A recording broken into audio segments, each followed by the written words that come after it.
بسم اللہ الرحمن الرحیم۔ السلام علیکم، میں ہوں میاں نذیر احمد۔ جب فرعون نے اپنے ظلم کی انتہا کر دی، اللہ جل جلال کو اس قوم کے اوپر رحم آیا تو اللہ تبارک و تعالیٰ نے فرعون کو دریائے نیل میں غرق فرمایا۔ اسی طرح اللہ تبارک و تعالیٰ کو پاکستانی قوم کے اوپر رحم آ گیا۔ اللہ تعالیٰ نے اس نالائق و جہل حکومت کو پاکستان کی قوم کی دعاؤں سے غرق فرما دیا۔ میں پاکستان کے جتنے بھی با اختیار ادارے ہیں،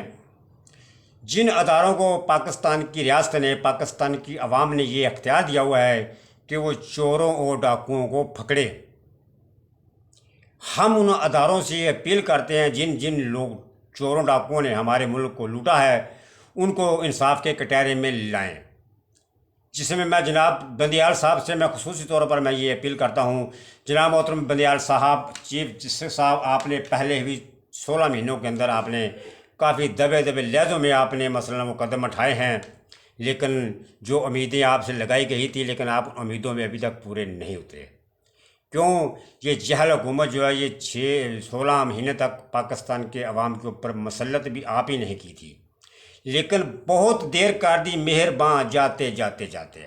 انہوں نے بہت دیر لگا دی جاتے جاتے۔ محترم، جتنے بھی یہ لوگ ہیں جو اپنے آپ کو بڑے طاقتور سمجھتے ہیں، میں سمجھتا ہوں کہ ریاست کے اداروں سے طاقتور کوئی بھی نہیں ہوتا، لیکن یہ اداروں کی کمزوری ہوتی ہے، کیونکہ اداروں کے اندر ہی لوگ ایسے ہوتے ہیں جو حکومت کے سہولت کار بنے ہوتے ہیں، ورنہ کسی میں اتنی ہمت نہیں ہے کہ اداروں سے ٹکر لے، ان اداروں سے ٹکر لے جن اداروں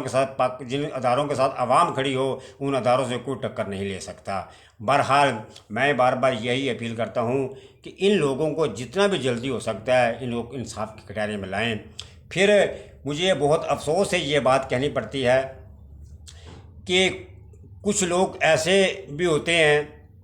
کہ جو لوگ وقت جب آتا ہے تو ان کو یاد آتا ہے کہ ہم نے اب یہ کرنا ہے۔ جیسے کبھی ان کو نظر آ رہا تھا کہ حکومت کا وقت ختم ہو رہا ہے کہ ہمیں نگران وزیر اعظم کی ضرورت ہے، لیکن انہوں نے کسی بات کے اوپر انہوں نے دھیان نہیں رکھا، انہوں نے دھیان نہیں دیا، انہوں نے اس لیے نہیں دیا کہ یہ ایسا وزیر اعظم چاہتے تھے جو ان کے اشاروں پہ چل سکے، جو ان کے کہنے پہ چل سکے۔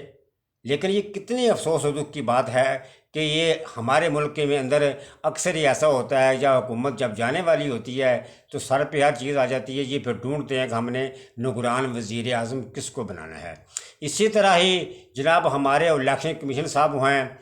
مجھے نہیں پتا، وہ مجھے پنجابی کے 2-3 لفظ بولنے پڑیں گے، پتہ نہیں اتنے بہ کے یہ مونجی لگاتا ہے، چلا پڑتا ہے، ہل چلاتا ہے، یہ پانی دینا ہے، کی کرتا ہے بیٹھ کے اتنے۔ جب سر پہ الیکشن آتے ہیں تو اس کو محترم کو یاد آ جاتا ہے جی مجھے تو فلانے کام کے لیے 6 مہینے چاہیے۔ پنجاب کے اندر اور سندھ کے اندر کافی سارے علاقوں کے اندر اب بھی مکان جو ہیں کچے ہیں، لوگ چھتوں کے اوپر مٹی کی لپائی کرتے ہیں، لیکن ایک سیزن ہوتا ہے بارش کا، لوگوں کو پتہ ہوتا ہے کہ یہ بارش کا سیزن آنے والا ہے، لیکن بارش آنے سے پہلے ہی وہ لوگ اپنی چھتوں کی لپائی کرتے ہیں مٹی سے۔ لیکن جو لوگ اوپر بارش ٹپکتی ہو تو وہ مٹی لے کے لپائی کرتے ہوں، وہ پاگل جہل ہوتے ہیں، سمجھدار وہ نہیں ہوتے۔ اسی طرح سرکار جناب محترم وقت آنے سے پہلے آپ اپنے کام کیا کریں، جب وقت آ جاتا ہے تو آپ کو یاد آتا ہے کہ ہم نے فلانا یہ کام کرنا ہے۔ بہرحال جتنے بھی یہ ادارے ہیں یہ پاکستانی